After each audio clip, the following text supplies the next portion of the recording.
Bonjour et bienvenue sur Récompensez-vous, l'émission qui vous aide à utiliser vos points de fidélité pour voyager mieux, voyager plus et économiser tous les jours. Je suis Jean-Maximilien Voisine, président fondateur de milesopedia.com, l'encyclopédie des miles au Canada. Dans cette émission, nous allons faire un point sur les nouvelles promotions de cartes de crédit et celles qu'il ne faut pas manquer, et je vais reprendre un article qui a suscité beaucoup d'intérêt cette semaine, payer avec des points de récompense ou en argent, comment choisir. Cet épisode de Récompensez-vous a été rendu possible grâce au soutien d'HSBC Canada. HSBC propose actuellement, et jusqu'à la fin du mois de janvier, une promotion exceptionnelle pour la carte Mastercard HSBC World Elite. Avec cette offre, vous pourriez obtenir jusqu'à 130 000 points si vous êtes résident du Québec et 100 000 points ailleurs au Canada. Cela représente une valeur de 650 $. La carte Mastercard HSBC World Elite est une carte que j'utilise pour la plupart de mes achats hors catégorie, car elle m'offre 3 points par dollar, y compris chez Costco, et 6 points pour mes achats de voyage. Et vu que c'est une Mastercard, elle est acceptée partout. Si vous ne l'avez pas encore, consultez l'offre dans la description de ce podcast.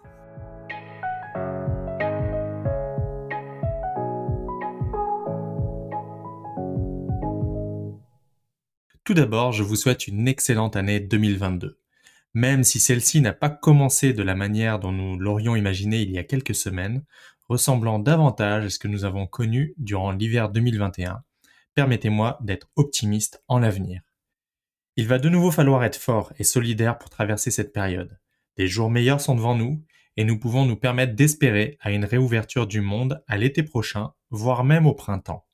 Un exemple, regardez Israël qui a rouvert aujourd'hui ses frontières au monde entier malgré la croissance d'Omicron, et qui fut l'un des pays les plus stricts en la matière, de quoi entrevoir un avenir meilleur pour les voyages.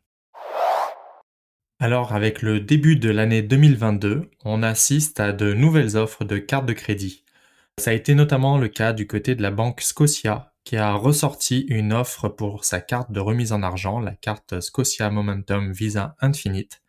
Avec cette carte, vous pourriez obtenir jusqu'à 10% de remise en argent, jusqu'à 2000 $ d'achat. Et elle est gratuite la première année. Alors j'ai une petite astuce pour les adeptes de Costco. Alors vous savez bien sûr que Costco accepte les cartes Mastercard mais pas les cartes Visa en entrepôt. Sachez que sur le site de costco.ca, vous pouvez utiliser une carte de crédit Visa comme cette fameuse carte Scotia Momentum Visa Infinite. Et vous pourriez par exemple acheter des cartes d'achat sur le site de Costco que vous pourriez ensuite utiliser en entrepôt. Vous pouvez par exemple acheter pour 2000 $ de cartes d'achat, remplir les conditions de cette nouvelle offre de carte de crédit, obtenir 200 $ de remise en argent, puis utiliser ces cartes d'achat chez Costco. Il y a également des offres exclusives à Milesopedia qui ont été proposées par la banque BMO cette semaine. Alors une offre exclusive, c'est une offre que vous ne retrouverez pas sur le site de BMO directement. Pour en bénéficier, il est nécessaire de passer via le lien de Milesopedia pour faire votre souscription. Les deux offres les plus intéressantes sont pour la carte BMO Eclipse Visa Infinite et la carte BMO Mastercard World Elite. Vous pourriez obtenir jusqu'à 70 000 points pour chacune de ces offres et la première année est gratuite. Dans l'article que j'ai publié cette semaine, je vous ai même mis un tableau explicatif de ces offres pour savoir comment en profiter au maximum. Notez qu'il y a également deux offres pour la carte BMO Eclipse Visa Infinite Privilège.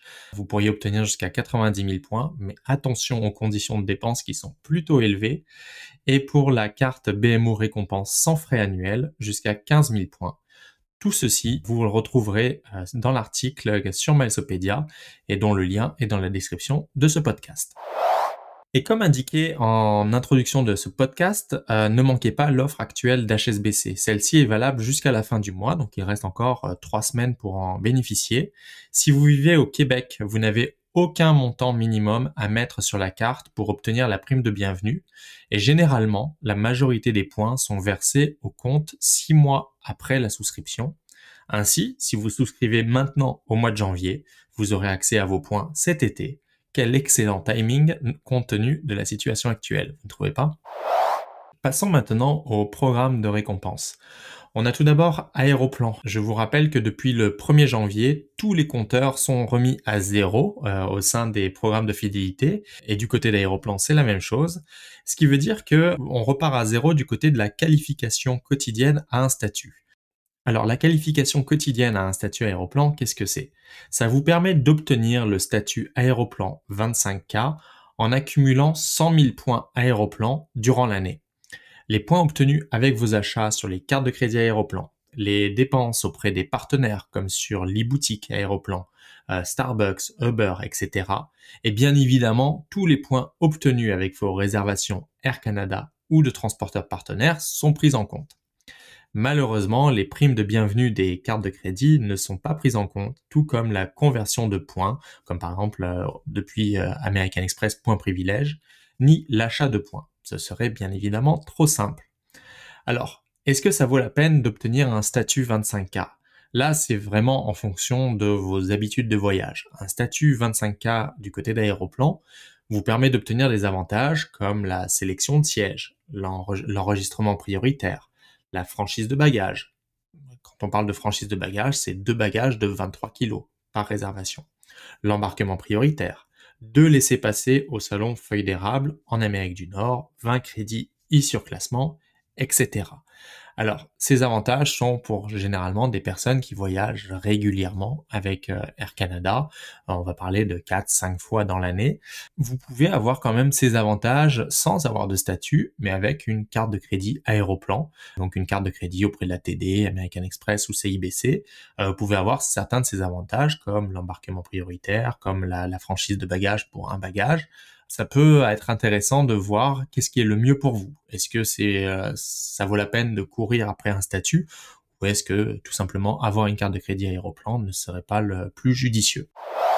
Du côté de Hilton Honors, on a le lancement d'une nouvelle promotion qui s'appelle Points illimités. Vous pouvez obtenir 2500 points par séjour entre maintenant, le mois de janvier, et le 1er mai 2022. Il est nécessaire de s'inscrire à cette promotion et pour maximiser celle-ci, il faudra réaliser des séjours d'une nuit dans des hôtels peu onéreux. Par exemple, si vous vous rendez en Floride, cela peut être astucieux de diviser son séjour entre 2 ou 3 hôtels plutôt que de rester à la même place et ainsi obtenir davantage de points en bonus. Enfin, du côté de Flying Blue, on a 25% de réduction sur les primes aériennes entre Montréal, Toronto, Vancouver et l'Europe. N'oubliez pas que Flying Blue est maintenant partenaire d'American Express Points Privilèges. Personnellement, j'utilise les Miles Flying Blue pour réserver des allées simples en classe économique. Cela me permet d'avoir un bagage gratuit et de ne pas avoir besoin de réserver un aller-retour. Je peux utiliser d'autres types de points comme Aéroplan pour mon retour ou même un tarif en argent. C'est donc une flexibilité dont on va reparler plus tard dans le balado. Cette semaine, j'ai écrit un article qui vous permet de savoir comment voyager après avoir reçu un test positif à la Covid-19. C'est une question qui est de plus en plus posée au fur et à mesure de l'augmentation des cas d'infection au pays. J'ai notamment repris les règles en vigueur actuellement au Canada, aux États-Unis et en France. De son côté, Caroline a répertorié tous les hôtels Marriott avec une piscine ou des glissades d'eau au Canada. De quoi se dépayser sans sortir du pays. Aline a quant à elle sorti sa calculatrice pour vous montrer des stratégies pour accumuler facilement des remises en argent, même avec des points voyage.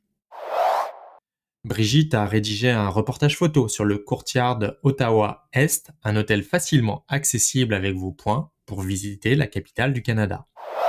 Audrey a mis en ligne toutes nos meilleures photos du salon de l'aéronautique de Dubaï. On en a pris plus de 1000 en 2 jours. Une autre manière de vous dépayser via nos articles et découvrir les nouveautés en matière d'aéronautique. Enfin, pour continuer à vous inspirer, nous poursuivons nos publications d'articles de voyage. Certains sont dans nos brouillons depuis plusieurs mois, comme un article qu'on a partagé de la part de Mathieu, un membre de la communauté Milesopedia, sur son voyage en Jordanie pendant 12 jours qui a été effectué avant la Covid.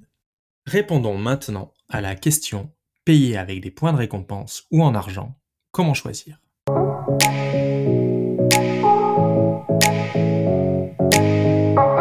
C'est une question que nous avons fréquemment dans le groupe Facebook de Milesopedia.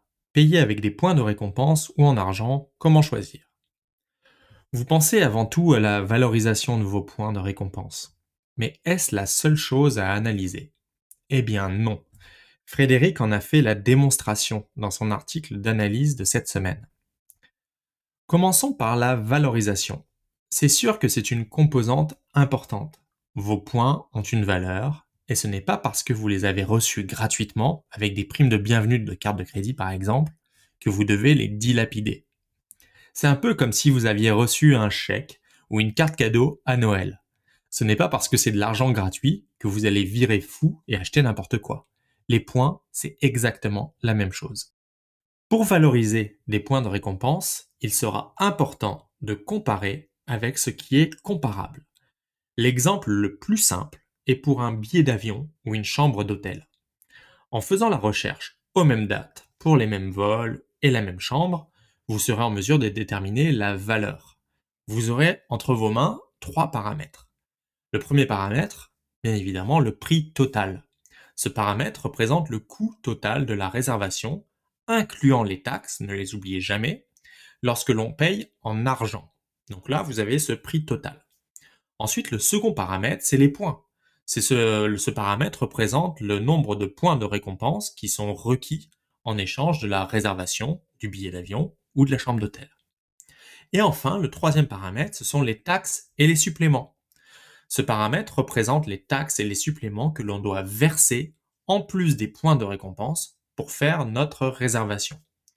Donc, une fois que vous avez en main ces 3 paramètres, le calcul est simple. Vous prenez le prix public auquel vous soustrayez les taxes et les suppléments, puis vous divisez ce montant par le nombre de points utilisés. Ainsi, vous vous retrouverez avec une valeur en centimes de dollars que vous pourrez comparer à notre valorisation sur Milesopedia ou tout simplement à votre valorisation personnelle. Mais Frédéric, dans son article, indique une nuance importante, le biais de sélection. En effet, auriez-vous choisi le même vol ou la même chambre d'hôtel si vous aviez dû réserver en argent plutôt qu'avec vos points? Peut-être pas. Vous aurez peut-être choisi un vol qui contient des correspondances, ou avec une autre compagnie aérienne, ou dans le cas d'une chambre d'hôtel, avec un autre hôtel, un autre groupe, ou même avec une réservation sur Airbnb. Ce sera donc à vous de pondérer tout cela par rapport à l'option que vous auriez choisie. Mais au-delà de la valorisation, il y a ce qu'on appelle l'arbitrage, car réserver avec des points peut vous apporter des avantages, versus une réservation en argent. On va tout d'abord parler des politiques d'annulation, qui sont généralement plus avantageuses lorsqu'on l'on réserve avec des points. Un exemple flagrant a été lors du printemps 2020, en pleine pandémie Covid-19, où les personnes qui avaient réservé avec des points ont généralement pu tout récupérer instantanément. Ça n'a pas été le cas du côté des personnes qui ont réservé en argent. On parle également des politiques qui sont liées aux frais de bagages ou de sélection de sièges, qui seront généralement plus avantageuses pour certains programmes. On pense par exemple à Air France et Flying Blue. Lorsque vous utilisez des points, vous avez un bagage qui est inclus, ce qui n'est pas le cas avec certains tarifs light d'Air France. Toujours du côté des compagnies aériennes, vous pouvez également réserver un aller simple avec vos points, alors que souvent, en argent, ce sera aussi cher que la réservation d'un aller-retour. Cela vous permet alors de combiner plusieurs programmes. Ou bien, vous pouvez ajouter un arrêt sur le trajet. Par exemple, avec Aéroplan, cela ne vous coûtera que 5000 points, ce qui n'est pas forcément le cas en argent. Si on regarde du côté des hôtels, c'est exactement la même chose. Des programmes comme Marriott Bonvoy ou Hilton Honors vous offrent la 5e nuit gratuite lorsque vous utilisez des points. Ce n'est pas le cas en argent. Également, du côté d'Hilton Honors, vous ne paierez pas de frais de resort en utilisant vos points versus en argent. Cela peut représenter plusieurs dizaines, voire centaines de dollars d'économie sur un séjour. Alors vous allez me dire, alors il faudrait tout le temps utiliser des points. Il faut pondérer cela. Il n'y a pas que des avantages avec les points. Des fois, il y a également des avantages du côté de la réservation en argent. On pense par exemple à la disponibilité des vols. Lorsque l'on recherche avec des points, vous avez généralement accès à quelques sièges par vol. Mais en argent, bien évidemment, vous avez accès à toutes les places, quoi qu'il en coûte. Lorsque vous payez en argent, votre réservation comptera pour l'obtention d'un statut. Avec les points, ce n'est généralement pas le cas. Enfin, en payant en argent, vous serez admissible aux nombreuses promotions des programmes de fidélité. Bien souvent, les réservations avec les points sont exclues de cela. Vous le voyez, la réponse à la question payer avec des points ou en argent n'est pas qu'une histoire de valorisation. Je vous invite à lire cet article passionnant de Frédéric sur Milesopedia. Vous trouverez le lien dans les commentaires du balado.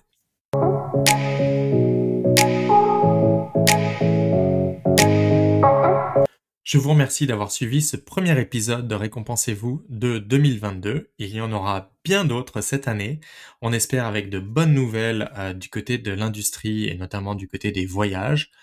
Quoi qu'il en soit, on sera là, à vos côtés, pour apprendre à utiliser vos points de récompense, à économiser tous les jours, que ce soit pour vos achats quotidiens, mais également pour vos voyages. Suivez-nous sur nos différentes plateformes, que ce soit sur Instagram, dans le groupe Facebook, que ce soit l'infolettre hebdomadaire. On n'envoie jamais de spam, c'est vraiment une infolettre hebdomadaire bourrée d'astuces et de reprises d'articles de la semaine. Donc je vous invite à nous rejoindre sur ces différentes plateformes et je vous rappelle que Milesopedia est un site web et une communauté fonctionnant sans bannière publicitaire dans les articles ni abonnement mensuel. La meilleure manière de nous soutenir est d'utiliser nos liens affiliés pour souscrire à votre prochaine carte de crédit par exemple. Abonnez-vous à ce podcast et à notre infolettre hebdomadaire pour ne rien manquer de l'actu et des meilleures offres. Sur ce, je vous souhaite une excellente semaine. À bientôt.